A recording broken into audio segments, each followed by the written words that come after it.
भगवान समंतभद्र स्वामी ने रत्नकंडित श्रावकाचार्य की जो रचना की है, वास्तव में ये रत्नों का पिटारा तो है ही, वास्तविकता में ये रत्नात्रय तक देने का पिटारा है। जब जीव रत्नात्रय प्राप्त करेगा तभी उसको मोक्ष मार्ग मिलेगा। सम्यक दर्शन, सम्यक ज्ञान और सम्यक चारित्र, तीनों की एकता होती है तब जाके रत्नात्रय होता है। यदि सम्यक दर्शन है, श्रद्धान है, ज्ञान है, यदि आचरण प्राप्त नहीं कर पाया तो आपको रत्नात्रय प्राप्त नहीं होगा। यानी रत्नात्रय के बिना, सम्यक दर्शन, सम्यक ज्ञान, सम्यक चारित्र के बिना मोक्ष मार्ग प्रशस्त नहीं होता। न किसी का हुआ है ना होगा। इसीलिए यहाँ पर आचार्य भगवान कुछ चीज़ समझाने का प्रयास कर रहे थे कि पहले जो है क्या वो व्रती बनता है, संलेखना लेने वाला भी। और वास्तविकता में अच्छे से समझो, जो व्यक्ति व्रती बनेंगे उनकी संलेखना बहुत अच्छी होगी, अभ्यास हो जाएगा, त्याग का अभ्यास हो जाएगा, समय का अभ्यास होगा, अणुव्रतों का अभ्यास होगा, और भी बहुत सारी चीज़ों का आपका अभ्यास हो जाएगा। और अभ्यास होने से ध्यान रखना, कुछ चीज़ें आप क्रिया करने लगोगे तो वो क्रिया आपके अभ्यास में आ जाएंगी और आपको कोई तकलीफ इन अभ्यासों में, क्रियाओं में नहीं होगी। क्या है? नहीं तो किसी साधक से कहा गया भैया सामयिक कर लो, अरे हमें नींद आ रही है, हम नहीं करते सामयिक का महक। क्या है?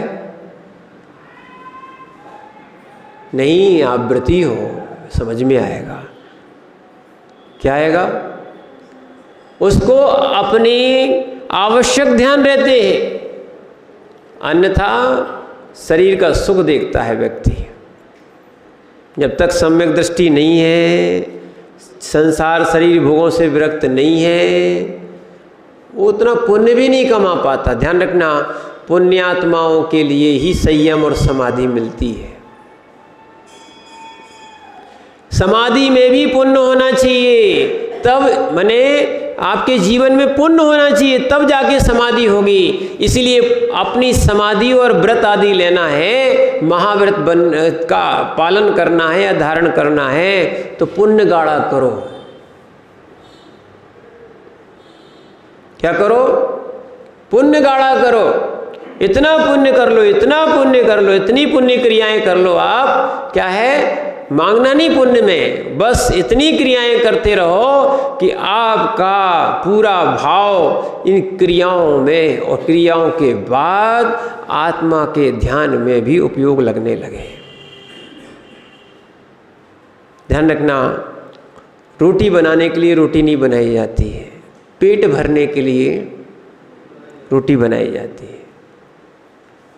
रोटी बनाने के लिए रोटी नहीं बनाई जाती है, पेट भरने के लिए रोटी बनाई जाती है। ऐसी क्रियाओं को करने के लिए क्रियाएं नहीं की जाती हैं, आत्मा का कल्याण करने के लिए क्रियाएं की जाती हैं।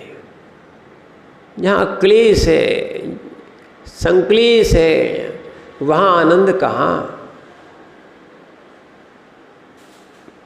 क्या है? क्लेश के साथ रसगुल्ला भी खाओगे तो आनंद नहीं आएगा। क्या? और आनंद के साथ क्या है, नमक रोटी भी खाओगे, आनंद के साथ नमक रोटी भी खाओगे तो सभी स्वाद आएगा। क्लेश नहीं होना चाहिए। क्या नहीं होना चाहिए? क्लेश नहीं होना चाहिए, और क्लेश ही दुख का कारण बनता है। इसीलिए यहाँ पर आचार्य महाराज कह रहे हैं, व्रती वही बन सकता है जो शल्य नहीं पालता हो, जो हर क्रियाओं में, किसमें? हर क्रियाओं में आनंद के साथ करने के तत्पर रहता हो। जैसा है वैसा हम उसमें निभा लेंगे, निभ लेंगे, संक्लेश नहीं होना चाहिए। ध्यान रखना, संक्लेश नहीं होना चाहिए। संक्लेश से विशुद्धि की हानि होती है, और विशुद्धि की हानि हो गई तो जो आनंद आना चाहिए था वो धार्मिक क्रियाओं में, और जो रत्नात्रय का मार्ग मिलना था वो जीव को मिल नहीं सकता। इसीलिए ध्यान रखना, यहाँ पहले दर्शन प्रतिमा को कहा गया था। किसको? दर्शन प्रतिमा। तो वो सम्यक दर्शन शुद्धा संसार शरीर भोग निर्विण्णा पंच गुरु चरण शरणो दर्शन तत्पथ ग्रहा। यहाँ पर एक बात ध्यान देने के लिए, सम्यक दर्शन से शुद्ध हो, संसार शरीर भोगों से विरक्ति हो और पंच गुरु की शरण प्राप्त हो, पर ये तत्पथ ग्रहा, तत्व पथ ग्रहा यानी चारित्र मार्ग के पक्ष को ग्रहण किए हो। इतना ही अंतर है। क्या है इसका अर्थ? अच्छे से लगाना, चारित्र मार्ग के पक्ष को ग्रहण किए हुए हो। हाँ, यानी अष्टमूल गुण आदि, आदि यानी आदि वही हो गए, यानी 8 मूल गुण में सबसे पहले वो ही लगाओ आप। कौन से?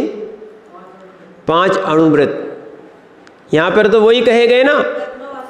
हाँ हाँ, पंचाणुव्रत निधियो है ना, मध्य मास मधोदया को सहाणुव्रत पंचकम, यही 8 प्रकार के। तो इसीलिए ध्यान रखना, पहली प्रतिमा वाला 12 व्रतों का अतिचार सहित पालन करता है। 5 अणुव्रत तो होते हैं। अब आगे 11वीं प्रतिमा में, यानी आगे दूसरी प्रतिमा में उसके ये 7 शील और बढ़ जाएंगे, और वास्तविकता में 5 अणुव्रतों के लिए अच्छे से पालन हो, इसीलिए 7 शील रूपी बाढ़ है। जैसे खेती के लिए खेती की जाती है, और खेती में अगर बाढ़ ना लगाई जाए तो खेत सुरक्षित है क्या? क्या है? जैसे राजा नगर बसा देता था, पर नगर के साथ में पूरे नगर का एक कोट होता था, खाई होती थी, कोट होता था, और आने के दरवाजे भी होते थे। ठीक है ना?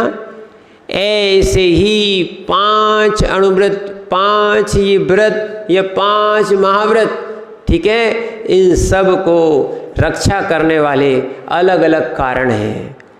व्रतियों के लिए शील व्रत, मुनियों के लिए समितियां। मुनियों के लिए 5 महाव्रत को पालन करने के लिए ही 5 समिति हैं, 3 गुप्ती हैं, और 5 इंद्रिय निरोध भी हैं। क्योंकि ध्यान रखना, सबसे रसना इंद्री जो होती है, इंद्रियों में कोई सबसे बड़ी इंद्री कोई है? कौन सी है? रसना इंद्री। पारस भैया, कौन सी है? कौन सा रसना? पीने वाला? अच्छा, ठीक है ना। तो कौन सी इंद्रिय है?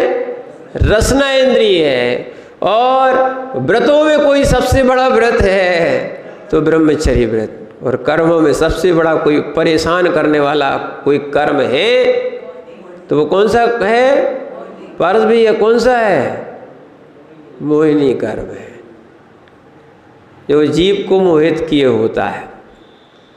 इसीलिए यहाँ भी कह रहे हैं कि पहली प्रतिमा में, अब लोग सोचते हैं दर्शन प्रतिमा है, सम्यक दृष्टि बन गए हैं, संसार शरीर भोग से अपन विरक्त हो गए हैं, तो सम्यक दृष्टि तो चौथे गुण स्थान वाले होता है। अब चौथे गुण स्थान वर्ती हो, 5वें गुण स्थान वर्ती, एक व्रती कहलाता है, एक अव्रती कहलाता है, कुछ ना कुछ तो अंतर होना चाहिए। ये तो कई लोग क्या बोलते हैं, हम दर्शन कर लेते हैं, भाई दर्शन प्रतिमा नहीं।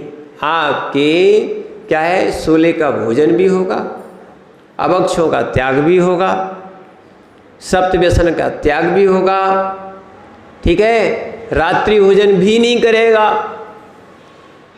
ठीक है। और आप ये समझ लो जितने प्रकार के अष्टमूल गुण मिलते हैं ये सब आप पालन करोगे। पानी छान के भी पिएगा,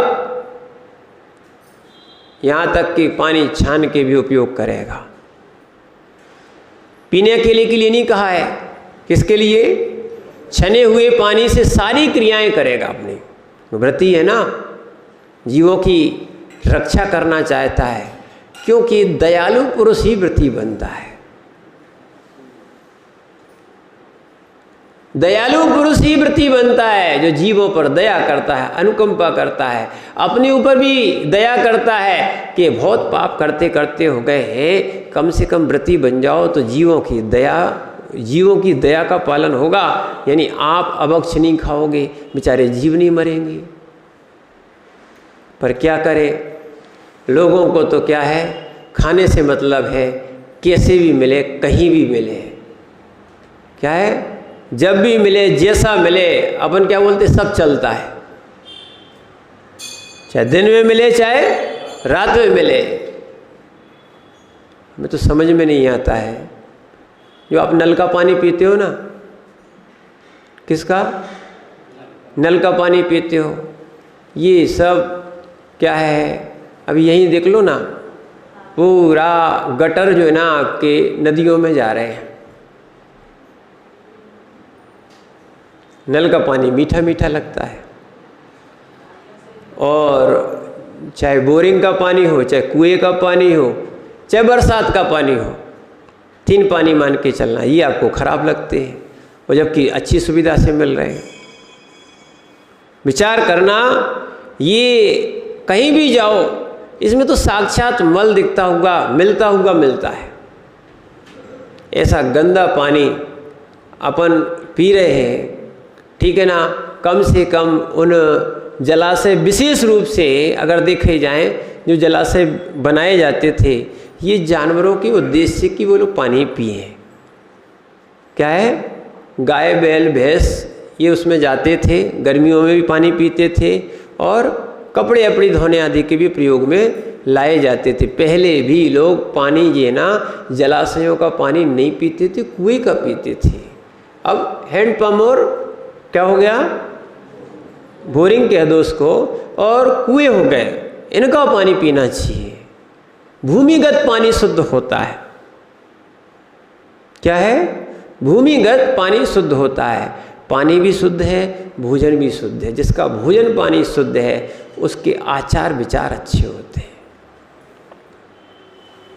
तो जैसा खाओगे अन्न, वैसा होगा मन। जैसा पियोगे पानी, वैसे ही बोलोगे।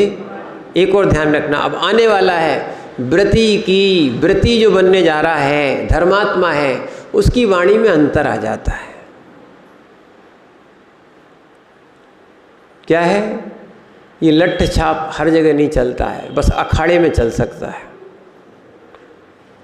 बोलने का एक कहाँ, कौन स्थान पर कैसा बोला जाता है। आचार्य श्री एक कहानी सुनाते थे। एक बोलने की बात को, क्या है, एक साधु महात्मा बैठे हुए थे, वो अंधे थे, ठीक है। और एक वहाँ से राजा और राजा के मंत्री और मंत्री के और भी सिपाही थे, वो एक जंगल में भटक गए। शिकार करते करते क्या हुआ, वो भटक गए। अब सब अलग अलग जगह, राजा ही ने कहा था मंत्री जी यहाँ जाइए, उनको कह दिया आप सिपाही लोग वहाँ जाइए, तो सब हो गए। तो उस राजा भी भटक गए और सब लोग भटक गए। भटकते भटकते क्या हुआ, अब तीनों नहीं मिल रहे थे, ना तो राजा मिले, ना मंत्री मिले, और ना, अब सबको चिंता हो गई थी। सिपाहियों को चिंता की राजा नहीं मिल रहे, ठीक है, और मंत्री को भी चिंता कि राजा नहीं मिल रहे, और राजा भी सोच रहे कि अपन अकेले हैं, ठीक। तो क्या हुआ, उसी जंगल में एक योगी बैठे हुए थे, उनसे, वो अंधे थे, उनसे पूछा, कौन ने, सिपाही ने पूछा, क्यों रे अंधे, क्या बोला, क्यों रे अंधे। राजा को देखा, बोले सिपाही भाई, क्या बोले, सिपाही भाई यहाँ से अभी राजा नहीं निकले, ठीक है। फिर वहाँ से थोड़ी देर के बाद मंत्री निकले। मंत्री जब निकले तो उसके बाद उन्होंने थोड़ा विनय से पूछा कि आपने राजा को देखा? तो बोले नहीं मंत्री जी, यहाँ राजा नहीं दिखे, पर कुछ देर पहले ही सिपाही यहाँ से गए। थोड़ी देर के बाद क्या हुआ, और ढूंढने दोनों जन फिर निकल गए राजा को। थोड़ी देर बाद राजा भी उस स्थान पे आए, देखना। तो वहाँ वो बोले कौन? उन्हीं जीप से बोले, योगी बैठे थे कि सूरदास जी, सूरदास जी, क्या आपको यहाँ पर मंत्री जी या सिपाही आदि मिले? बोले हाँ राजन। क्या यहाँ जो है ना मंत्री जी और आपके सिपाही थोड़ी दूर पर होंगे, अभी अभी हमसे ही पूछ के गए। अब तीनों जन मिले। मिलने के बाद क्या हुआ, देखो बुढ़ापे में समझ में नहीं आए तो भाई फिर क्या कह सकते हैं।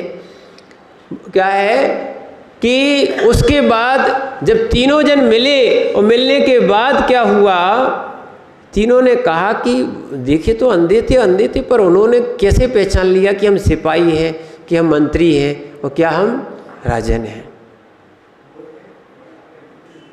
किससे समझ में आ गया?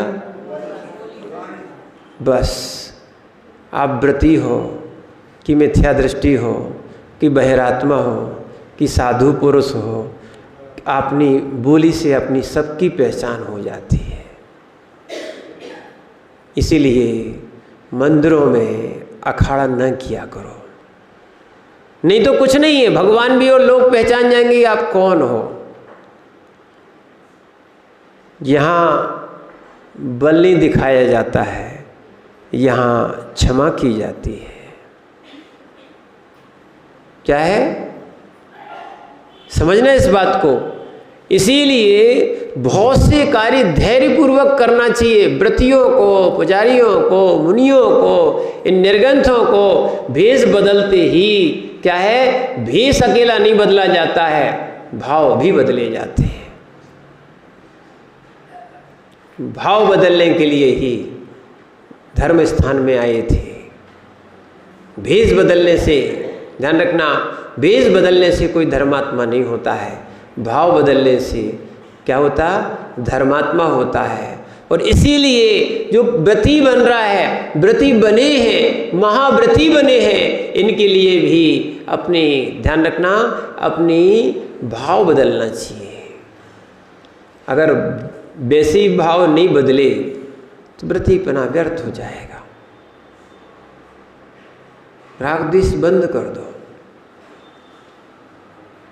क्या है, प्रपंच रहतम शास्त्रम, प्रपंच रहतम गुरु। प्रपंच से रहित शास्त्र होते हैं, प्रपंच से रहित गुरु होते हैं, और प्रपंच से रहित क्या है, भगवान होते हैं। हम पर के निमित्तों को लेकर, देखो घर में भी लड़ते रहते थे, राग द्वेष करते रहते थे, सल बनाए रहते थे, यहाँ भी सल लेके आएंगे तो कैसे समाधि हो पाएगी, कैसे व्रतीपना आएगा। इसीलिए ध्यान रखना, आज व्रती का लक्षण है निशल्लो व्रती। कैसा होता है व्रती? निशल्ल होता है, जिसके हाथ में अंतरंग में माया, मिथ्या, निदान, ये तीन प्रकार की सल नहीं है, वही वास्तव में व्रती है, महाव्रती है। जो सल लेके अपन उत्पन्न हुआ है, व्रती बना है, वो व्रती नहीं है। जगत की आकांक्षाएं लेके व्रती नहीं बना जाता है। क्या है, वैराग्य के साथ व्रती बनना चाहिए, विरक्ति के साथ व्रती बनना चाहिए। धन्य है वो व्रती जो महाव्रती, जिनके पास सर्व सुख था, पर उन्होंने सारे सुखों को छोड़कर, ध्यान रखना, यहाँ व्रती बने हैं, वैरागी बने हैं। और आचार्य तो यहाँ तक बोलते थे क्या, जब उखरी में मुर्दई मूसलों का पारस भी है। सुन लो, घर में सब सुख थी, जब आपने घर छोड़ ही दिया तो मान के चलना इंद्रिय सुख छूट गया। क्या छूट गया? ना तो कोई मना के खिलाएगा, ना सारी सुविधाएं एक जगह व्यवस्थित मिल जाएंगी। आप चाहोगे कि नहीं ऐसा होता था, अरे ऐसा होता तो घर में ही होता था, मुनि महाराजों में नहीं हो पाता है। क्या है, अब जो है वनों में रहने वाले वनवासी हो गए हैं। क्या है, जीव वनवासी हो गया है, सन्यासी हो गया है। अब सन्यासी के लिए राग की वस्तुएं उपयोगी नहीं है, और रागियों का भी यहाँ कोई विशेष ध्यान नहीं रखा जाता है। यहाँ वीतरागता लाई जाती है, वैरागी बना जाता है। तो ऐसा क्या है, व्रति और क्या बता रहे थे, यहाँ अवृति और व्रति में अंतर। पहली प्रतिमा वाला व्रति और चौथे गुणस्थान वाला भी अवृति। सम्यक दर्शन दोनों के पास है, श्रद्धान दोनों के पास है। यहाँ उनके पास 8 मूल गुण है। कैसे है, या 12 व्रतों का सातिचार पालन करता है, और दूसरी प्रतिमा में निर्तिचार पालन करता है। इसीलिए आचार्य महाराज ने दूसरी प्रतिमा की यहाँ पर गाथा दी हुई है, श्लोक दिया हुआ है 138 नंबर का, ठीक है। और यहाँ वह श्रावक परिपूर्ण देशव्रत के रूप गुण से संपन्न होता है, सुख कहते हैं। कैसा, निरतिक्रमणुव्रत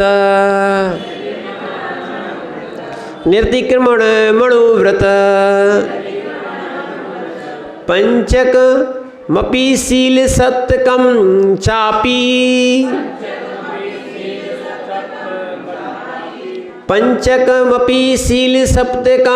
चापि धारेत निशल्यो योषौ वृत्तिनां मतो वृत्तिका। पढ़िए,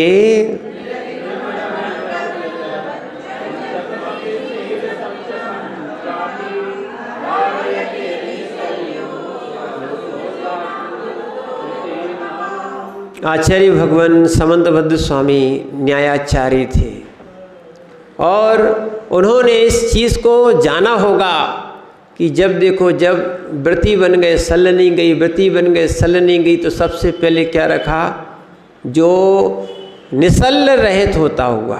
कैसे, सल रहित होता हुआ, इसीलिए सल नहीं होना चाहिए। सबसे पहले क्या है, माया मिथ्या निदान, इन 3 प्रकार की सल नहीं होना चाहिए। व्रती बन के मायाचारी नहीं करना। कौन कौन सी सल हैं, माया, मिथ्या और निदान। निदान यानी समझ गए, मिथ्या तो जान गए, झूठा, ना झूठ बोलना है। क्या है, मिथ्या झूठा भी होता है, और मिथ्यात आदि पर श्रद्धान भी होता है कि मिथ्या पर श्रद्धान ना हो, ठीक है ना। और मायाचारी से रहित होना चाहिए, नहीं तो मन में कुछ, वचन में कुछ। और देखो, जिसका पेट खराब होता है वो स्वस्थ नहीं कहलाता है। मैंने भैया, वो क्या है, जिसका पेट खराब होता है वो शांति से बैठ भी नहीं सकता है कि नहीं। और जिसका पेट खराब होता है तो स्वस्थ नहीं होता है। ऐसे जिसके पेट में मायाचारी होती है वो व्रती नहीं होता है। मायाचारी से रहित साधना करोगे तो साधना होगी, ठीक है ना। पर मायाचारी सहित साधना करोगे, क्या है पता ही नहीं है कहाँ क्या चल रहा है, क्या कर रहे हैं, बिना पूछे बिना क्रियाओं को करते जा रहे हैं। क्या है, क्यों पूछेंगे तो आज्ञा नहीं मिलेगी। ध्यान रखना, योग क्रियाएं होती हैं वो ही करना चाहिए, बैरागी बन के रहना चाहिए।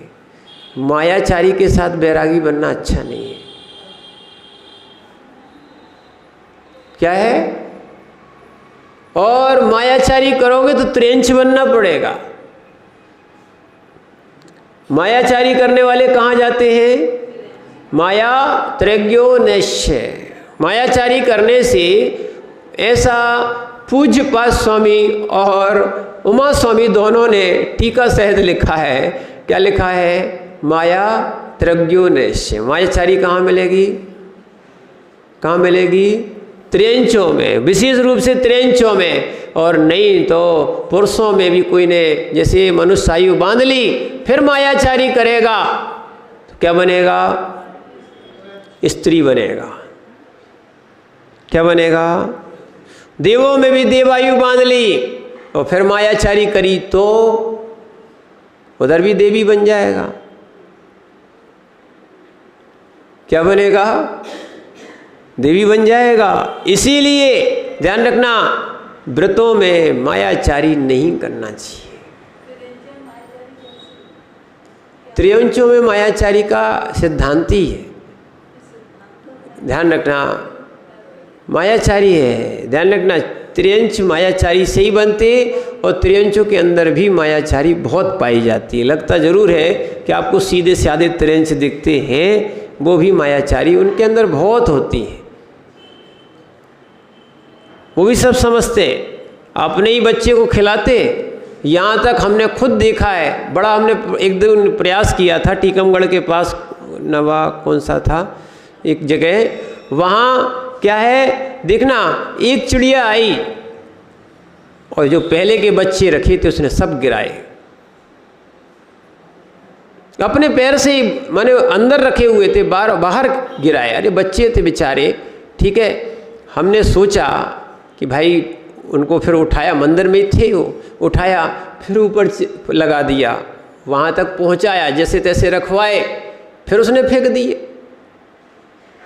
क्या कर दिया, हम लोगों ने वहाँ एक ऐसा कपड़ा लगवा दिया, कीली वगैरह लगा कि नहीं गिरे, हो सकता है कोई कारण हो, पर वो उनकी नहीं थी। फिर क्या है, अब बेचारे गिरा रहे थे, चिड़िया के बच्चे थे, तो हम लोगों ने लोगों से कहा तो वो चावल वावल लाए पका हुआ। अब बेचारे आंखें भी नहीं खुली थी, बस चीची चीची करके इतना मुंह फाड़ते थे, पंख भी नहीं थे, पूरा मांस जैसा था और थोड़े से वो थे। तो उनको क्या हुआ, खिलाते रहे, खिलाते खिलाते पंख भी आ गए, थोड़े बड़े हो गए, अच्छा लग रहा था, ठीक है। पर एक दिन क्या हुआ, वो एक जगह टंगे हुए थे, थोड़ा सा ध्यान नहीं रख पाए, तो बस पिंजड़ा नहीं था, वो ध्यान नहीं रख पाए। रात्रि में महाराज लघु शंकर गए होंगे एक, तो उनने भी ध्यान नहीं रखा, तो गेट खुला हो छोड़ दिया। बिल्ली आई तो सुबह 15-20 दिन रखे, फिर क्या हो गए, खा गई। खीर खाते थे वो, हम लोग आहार के बाद आते थे तो लोग चावल या खीर बना के लाते थे, उन बच्चों को खिलाते थे, वो भी खाते रहते थे। तो कहने का अर्थ है, हाँ वो बड़े हो रहे थे। हम लोग को भी पहली बार देखने मिला था कि वो बच्चे जो है ना, धीरे धीरे उनके कैसे पंख आते, जल्दी आने लगे, 1 महीने में वो अच्छे बड़े हो गए थे। तो ऐसे कई बार क्या होता है, ये त्रियंच भी बहुत मायाचारी कर लेते हैं, और मायाचारी से ही बने हैं त्रियंच। और मिथ्या, ध्यान रखना, मिथ्या यानी झूठा, झूठ नहीं बोलना चाहिए, झूठ नहीं होना चाहिए, मिथ्या श्रद्धान भी नहीं होना चाहिए, झूठा श्रद्धान भी नहीं होना चाहिए। और निदान यानी आगामी भोगों की, संसार के या आगामी भोगों के लिए कि हमें स्वर्ग मिलेगा, इसीलिए हम क्या कर रहे हैं, व्रत ले रहे हैं, निदान नहीं होना चाहिए। देखो, बिन मांगे मोती मिले। यहाँ ये नहीं है जहाँ भगवान के पास मिलता है लोग वहाँ जाते हैं, ये ध्यान दर्शन ये है। यहाँ तो इतना मिलता है कि तुम बटोर नहीं पाओगे। भुक्ति मुक्ति दातार 2400 बबलू भैया, अरहंत की पूजा निदान से नहीं करना, सब कुछ मिलेगा। ये हमने स्वयं महसूस किया है। हम लोग भी भगवान की आराधना करते थे जब निर्ग्रंथ नहीं बने थे, उसके पहले बहुत भगवान की भक्ति की, और आज भक्ति का ही परिणाम है कि पुण्य गाढ़ा हो गया कि निर्ग्रंथ दीक्षा मिल गई। भगवान से कुछ नहीं मांगा, बस जैसे आप हो वैसे हमें बनना है, ये भावना भाई थी। और यही कारण हुआ कि ये निर्गंध पथ मिला है। तो यहाँ पर निसल सल रहित होता हुआ, सल नहीं रहना चाहिए और सल छोड़ देना चाहिए। जितनी सल थी, सल कभी ख़त्म होने वाली भी नहीं है। ध्यान रखना, क्या है, आप सोचोगे कि एक समस्या ख़त्म हो जाए संदीप भैया, तो ये ख़त्म हो जाए फिर हम व्रत ग्रहण कर लेंगे। अरे ये तो लगे ही रहेंगे, संसार है, संसार का चक्र कभी समाप्त होता नहीं है। क्या है, इसीलिए अपने को अगर कल्याण करना है तो व्रती बनना चाहिए। और व्रती बनोगे, पक्की बात मान के चलना, समाधि बहुत अच्छी होगी। जो व्रती नहीं बन पाएंगे उनकी समाधि हो भी सकती और नहीं भी हो सकती। व्रत है, संलेखना क्या है, व्रतियों का व्रत बन जाएगा तो अपने व्रत का अच्छा पालन करेंगे। जिनकी संलेखना व्रत ही नहीं है, क्या करना, मिल जाएगी तो ठीक, मिल गए तो मिल गए, नहीं मिले तो अरे व्रती बनोगे तो कोई महाव्रती के पास भी ले जाएगा। अब व्रती नहीं बने तो क्या महाव्रती के पास, लोग कहते हैं अब क्या करना, इनका कुछ त्याग याग तो है नहीं है, ऐसे ही रहने दो। और जिनका त्याग होता है, अरे भैया अब समझ पाए नहीं समझ पाए, अपन संलेखना करा पाए या नहीं करा पाए, चलो महाराज के पास ले चले। कुछ ऐसे पुण्यात्मा मिल जाते हैं और कुछ ऐसे उनका पुण्य का योग मिल जाता है कि वो भैया कहाँ पहुँच जाते हैं, महाराजों के पास। तो वकील साहब व्रती बन जाओ। क्या है, जैसे बच्चा है नाती, मंदिर छोड़ गया, ऐसे वो महाराज के पास छोड़ आएगा, अच्छी संलेखना होगी, ठीक है ना। इसीलिए व्रती बनना चाहिए। व्रती बनने के बाद वो सल खत्म होगी तब व्रती बन पाओगे। सल खत्म करना चाहिए, क्या है, और छोड़ दोगे सब सहज लगने लगता है। नहीं छोड़ोगे बड़ा पहाड़ सा दिखता है कि व्रती बहुत बड़ा होता है, बहुत बड़ा होता है, बहुत बड़ा होता है। कितना बड़ा होता है ये तो बताओ।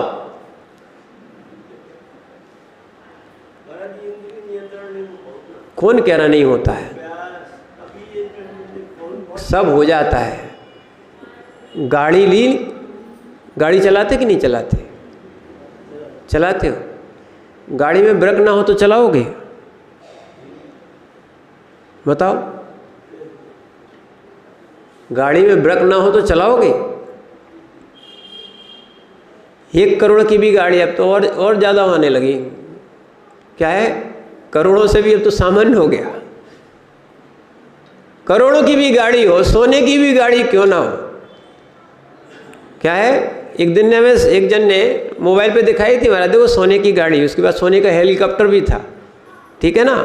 सोने की गाड़ी, सोने का हेलीकॉप्टर, सब कुछ था, ठीक है। अगर उसमें अगर ब्रेक ना हो तो कोई काम का। ऐसे जीवन में कितने बड़े सेठ, कितने बड़े व्यक्ति, कितने बड़े क्या महात्मा, तीर्थंकर, कुछ भी हो, सुनना, इनको जब भी पूज रहे हो, इनके जीवन में संयम था। पूजता मात्र संयम है, बाकी कोई काम का नहीं है।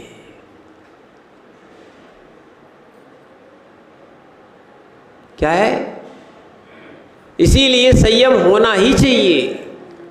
और अभी से व्रती बन जाओगे, पक्की सब लोग तुम्हारी समाधि कराएंगे, संलेखना कराएंगे।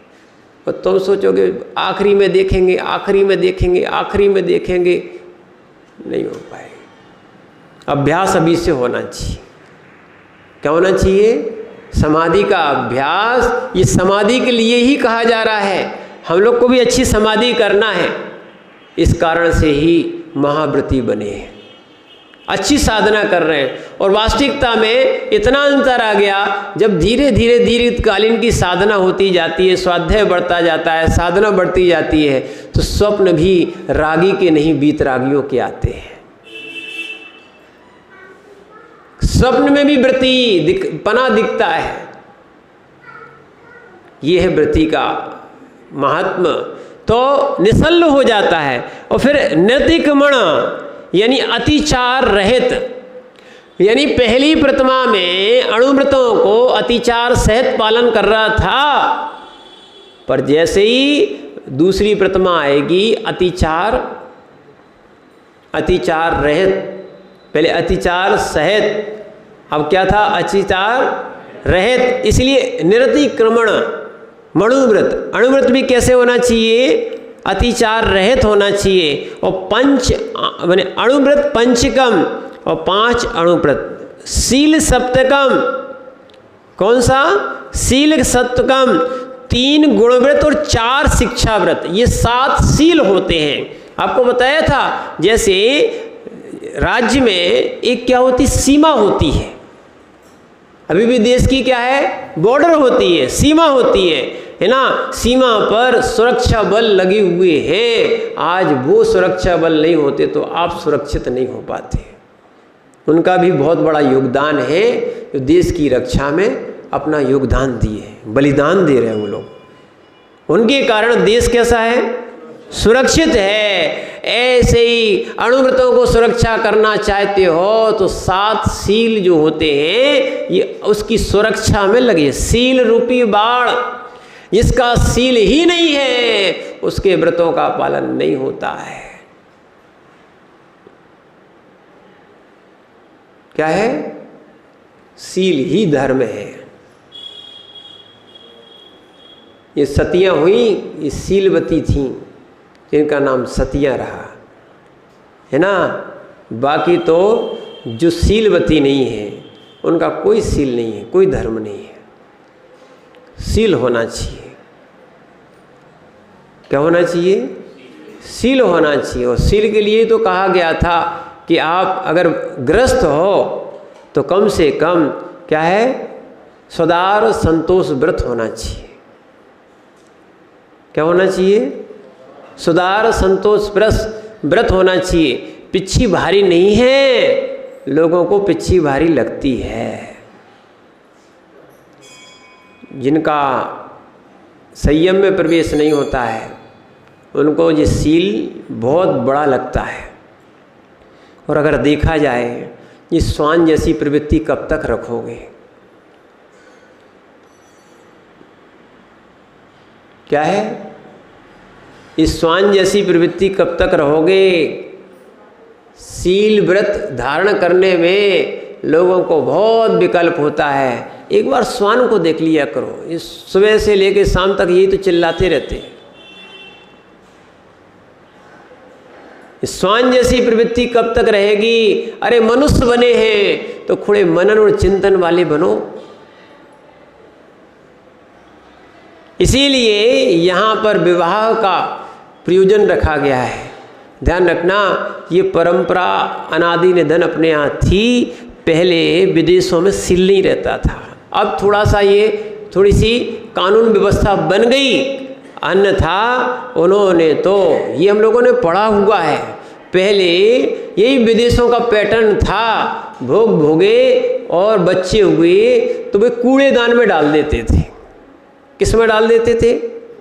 कूड़ेदान में डालते थे। सुबह आया कुत्ता वगैरह आया, वो बच्चा ले जाता था। ठीक है, फिर सरकार ने धीरे धीरे व्यवस्था बनाई। क्या बनाए? धीरे धीरे व्यवस्था बनाई। और बनाते बनाते व्यवस्था बनाई कि एक काम करते हैं, ये अभिभावक पाल नहीं सकते हैं तो कम से कम कॉन्वेंट खोले जाएं। क्या खोले जाएं?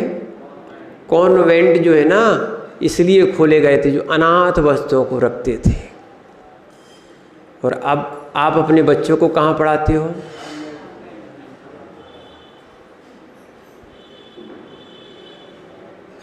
किस में पढ़ाते हो?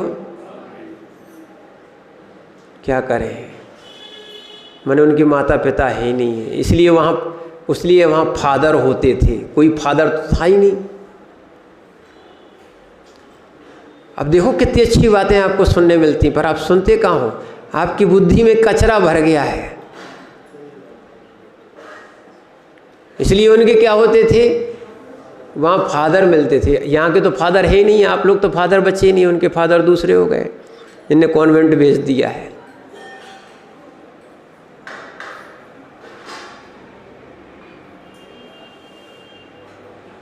ये प्रथा थी, इतिहास पढ़ लो तो ये नेट पे डला हुआ है, कॉन्वेंट का इतिहास। आज क्या है, जिसके सील ही नहीं है, इसलिए कहा जा रहा है उसको जो बिल्कुल जिस सील नहीं होते हैं ना। यहाँ तक कि आचार्य श्री ने जो 2008 का जो चतुर्मास हुआ था उस समय बम्बई में एक 10 टॉप 10 बुलाए थे, वैज्ञानिक भी थे, हीरो भी थे, सब आए थे उसमें से सब। तो एक हीरो भी आया था, ठीक है। वो आचार्य श्री के सामने, हम लोगों के सामने वो बोल रहा था हम लोग तो बंदर हैं, हम लोग तो आपके पैर छूने लायक तक नहीं है। कह रहे तुम धर्म मंच पे झूठ नहीं बोलेंगे। जिनको आप पूजते हो, जिनके आप चारित्र को अपनाए हुए हो, जिनकी श्रद्धा आपके दिमाग में बैठी हुई है, वो लोग स्वयं आके बोल रहे थे हम महाराज आपके पैर छूने लायक भी नहीं है, और आप उनके चरण छू रहे हो, उनको देखने के लिए तरस रहे हो। क्या है, बम्बई में जुहू है, वहाँ बस जाती है।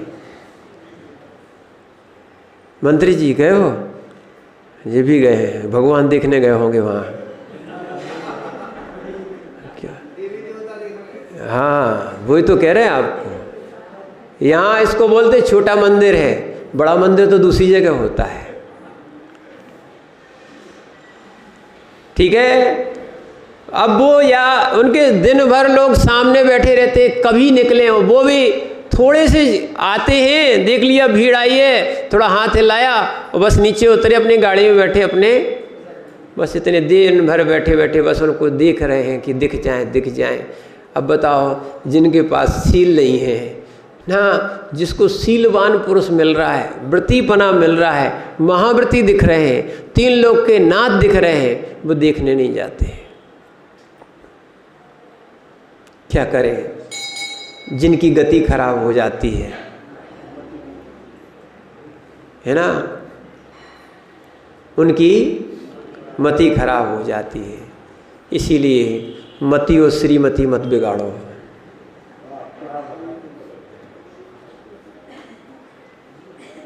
वकील साहब, या मतियों के कारण मति मत बिगाड़ो।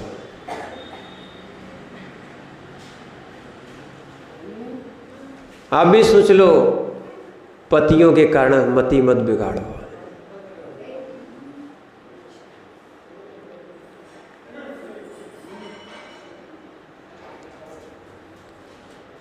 विचार करना। इसीलिए ये सील व्रत लिए जाते हैं। क्या लिए जाते हैं? सील व्रत। तो कौन से सील व्रत? 3 गुण व्रत और 4 शिक्षा व्रत। जो 5 अणु व्रत में गुणों को बढ़ाएं, शोभा बढ़ाएं, वो क्या बोलाते हैं? गुण व्रत। और 4 शिक्षा व्रत जो मुनि बनने की शिक्षा देते हैं, ऐसे शिक्षा व्रत। फिर कैसे हैं? धारित, धारण करता है। कौन? वह व्रतिनाम। कौन? गणधर देव आदि महाव्रतियों के मत में व्रति का व्रति श्रावक माना जाता है, जो जिसके पास 5 अणुव्रत हैं, 3 गुणव्रत हैं 4 शिक्षा व्रत हैं जो अतिचार रहित आनंद के साथ ऐसे व्रतों का पालन करता है, वो व्रती प्रतिमा वाला कहलाता है। दूसरी प्रतिमा उसकी होती है। कौन सी होती है? दूसरी प्रतिमा उसकी कहते हैं। और ये दूसरी प्रतिमा, ध्यान रखना, ऐसी अब एक एक प्रतिमा आपकी आती जाएंगी। व्रती प्रतिमा कैसा बन गया? वो व्रती श्रावक हो गया। क्या था? 3 प्रकार के श्रावक बताए थे ना, कौन कौन से? पाक्षिक, नैष्ठिक और साधक। ये धीरे धीरे आगे बढ़ते जा रहे हैं। ये पाक्षिक श्रावक पहले सम्यक दर्शन को प्राप्त किए थे सो हुए, अब ये नैष्ठिक श्रावक पहली प्रतिमा से धीरे धीरे वो बढ़ता जा रहा है। पहले 5 अणुव्रत लिए थे, आज 5 अणुव्रत के साथ क्या है, 7 शील व्रत भी धारण किए। पहले अतिचार सहित पालन करते थे, अब निर्तिचार पालन करते हैं। अब प्रतिक्रमण भी करते हैं। व्रती क्या करते हैं? प्रतिक्रमण करते हैं। एक और ध्यान रखना, प्रतिक्रमण भी करते और सामायिक भी करते हैं। क्या करते हैं? सामायिक भगवान के लिए नहीं, बोले भगवान ही का तो नाम लेना पड़ता। अरे भैया, जितने समय आप भगवान का नाम लोगे उतने समय आप राग देश से रहित हो जाओगे। ठीक है ना? इसीलिए करना अपना कल्याण है। भगवान तो भगवान बन चुके, उनको तुम भगवान नहीं बना पाओगे। ध्यान रखना, कई लोग की ये धारणा होती है हम पूजा करते इसलिए भगवान है, पूजा करना बंद कर देंगे तो भगवान बंद हो जाएंगे। या जिन भगवान की पूजा नहीं होती वे अपूज्य हो जाते हैं। कौन कह रहा है अपूज्य हो जाते हैं? इतने क्षेत्र हैं, बहुत सारे क्षेत्रों पे देखा, आप दर्शन करने जाते हो, उनको क्षेत्र मानते हो, वहां पुजारी हो या ना हो, आप तो क्या है, पुजारी लगे क्या? नहीं लगे, फिर भी क्षेत्र है कि नहीं? भगवान है कि नहीं है? तुम्हारी पूजा से भगवान पूज्य नहीं होते। हाँ, अगर तुम उनकी पूजा करोगे तुम जरूर पूज्य बन जाओगे। क्या है? हम स्वयं पूज्य बनने के लिए भगवान के चरणों में जाते हैं। और वास्तविकता में ये व्रत भी इसलिए लिए जाते हैं कि हमारे अंदर व्रत आएंगे तो अव्रतपना अलग हो जाएगा, असंयमपना अलग हो जाएगा। तुम संयम की श्रेणी में आओगे और संयम से की श्रेणी में आने वाला एक दिन भगवान की श्रेणी में भी आ जाता है। जिसके पास संयम ही नहीं है, क्या वो भगवान बनेगा? और जो संयम का उपहास करता हो, संयम की आलोचना करता हो, ध्यान रखना वो सीधी सीधी मोक्ष मार्ग की आलोचना करता है। इसीलिए कभी भी संयम और संयमी का उपहास नहीं करना चाहिए, क्योंकि आज के दिगंबर संत कल के ही भगवंत अरहंत हैं। क्या? कल के भगवंत और अरहंत कौन? यही निर्गंथ संत हैं कि जो वर्तमान में निर्गंथ बने हैं, निर्गंथ से ही अरहंत बनते हैं। कोई सीधा ग्रस्त से कोई अरहंत आज तक न बना है न बनेगा। वास्तविकता में कोई भावी भगवान दिखता है तो ये पिच्छी कमंडल वाले निर्गंथ संत दिख रहे हैं, ये भविष्य के भगवान है। क्या है? और जिन्होंने क्या निर्गंथ मुनि दीक्षा ली है, अधिक से अधिक भाव सहित धारण की है, भव्य हैं, तो अधिक से अधिक कितने भाव? 7-8 भाव समाधि सहित। और यदि समाधि सहित की बात कर रहे हैं 7-8 भाव, ठीक है, इसे संलेखना वाले के लिए भी कहा है। और जो व्यक्ति अगर अधिक ही भाव हो गए तो 32 भाव, कितने? 32 भाव का कोई भी निर्गंथ बने उल्लंघन नहीं करेगा। आपके मन में आ जाएगा, फिर आप बार बार कहते थे महाराज मुनि वृद्धार अनंत बार। हाँ, वो अभव्य और मिथ्या दृष्टि की अपेक्षा का है। किसकी अपेक्षा का है? अभव्य जीव अगर वो क्या बन जाए, क्या बन जाए? एक और ध्यान रखना, जो अभी कर्मकांड का विषय ही चल रहा था उसमें ये शब्द भी निकल रहा था, जो ऊपर के देव है ना, ऊपर के देव यानी 12वें स्वर्ग से ऊपर के जितने देव हैं, ये नियम से वहाँ से मरण को प्राप्त होकर मनुष्य ही बनेंगे, ना तो नरक जाएंगे, ना त्रियंश जाएंगे, और ना देव तो जा ही नहीं सकते, देव से देव गति तो एक ही बच्ची उनके पास, कौन सी? मनुष्य ही बनेंगे। क्या? पहले सुनना आप, ये बड़ी बात नहीं समझना, पहले नहीं तो लोग सोचते स्वर्ग चले जाओ, स्वर्ग चले जाओ, व्रती बनेंगे, स्वर्ग चले जाओ। अब स्वर्ग की बात में तो स्वर्ग से आके कहाँ कहाँ होते हैं ये भी समझ लो। पहले और दूसरे स्वर्ग से आया हुआ जीव एक इंद्रिय भी बन सकता है।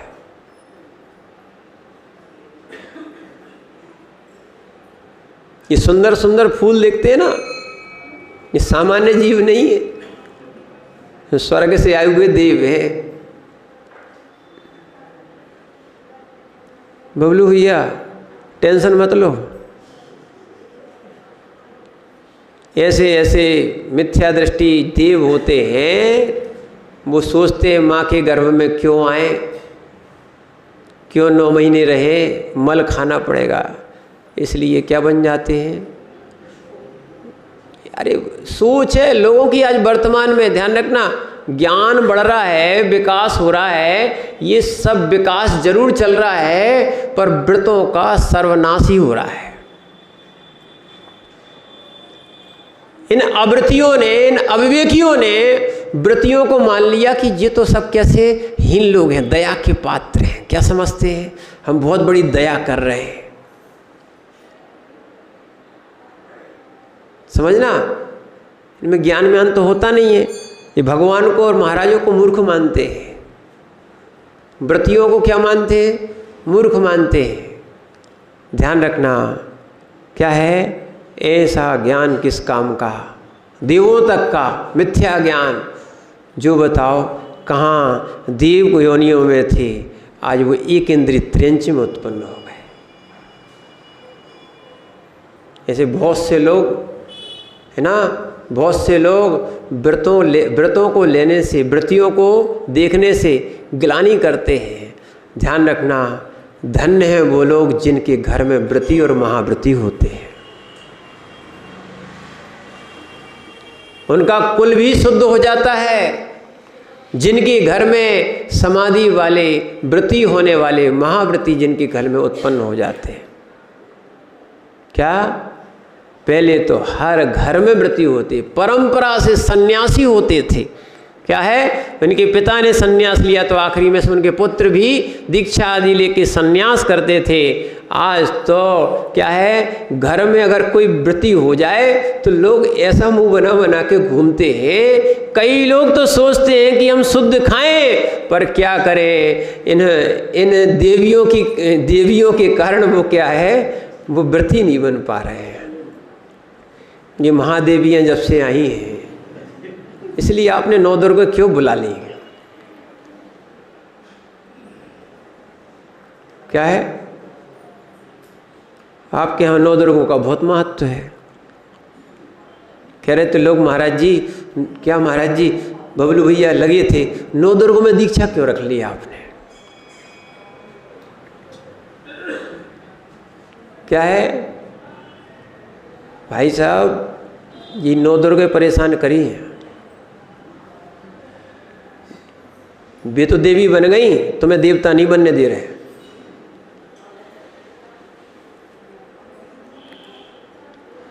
रतुलाल जी, क्या है? इसीलिए समझो, क्या व्रती बनना, व्रती। और व्रती क्या, जो व्रती बन चुके, जिनका अभ्यास अच्छा चुका होगा है, ये संसार का जंजाल छोड़ दो। जब तक मोह नहीं तोड़ोगे ये संसार नहीं छूटेगा। क्या है? इसीलिए छोड़ना ही चाहिए, ठीक है ना। नहीं तो देह छोड़ के चली जाएगी। आत्मा देह छोड़ के चली जाएगी। इसीलिए अच्छी समाधि करना है तो वास्तविकता में निर्गंथ के पाद मूल में आना ही चाहिए। मरण समय गुरु पाद मूल हो, संत समूह रहे। क्या है ये? वास्तविकता में समाधि करने वाले को तो ये ध्यान रखना चाहिए, क्योंकि असंयमियों के साथ रहोगे व्रत तोड़ देंगे। ये व्रती के भी हो गए व्रत, देख लिए व्रत। कई लोग बोल रहे थे महाराज जी हमने तो अपनी माँ को भले व्रती बनी रही हो, आखिरी में बोतल चढ़वा दी, कहीं पानी पिला दिया, अब भी उनका होश ही नहीं, उनने कर सब कर दिया। नहीं तो एक और बहुत बड़ी चीज आ गई, ICU।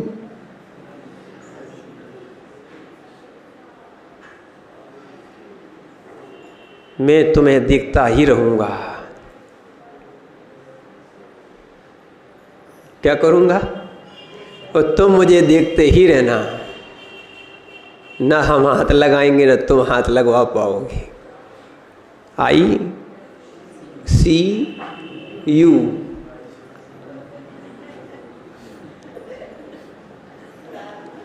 क्या है? अस्पतालों में समाधि नहीं होती, ICU में समाधि नहीं हो पाती। नड़मोकार मंत्र सुन पाओगे न कोई सुना पाएगा। इसलिए अच्छा क्या है, व्रती बन जाओ, चिंता नहीं करना। क्या जब हम लोग बूढ़े हों तो हमारी समाधि कराना, नहीं तो तुम हमारे पास आ जाना, हम भी तुम्हारी समाधि कराएंगे। ओम नमः सिद्धेभ्यो।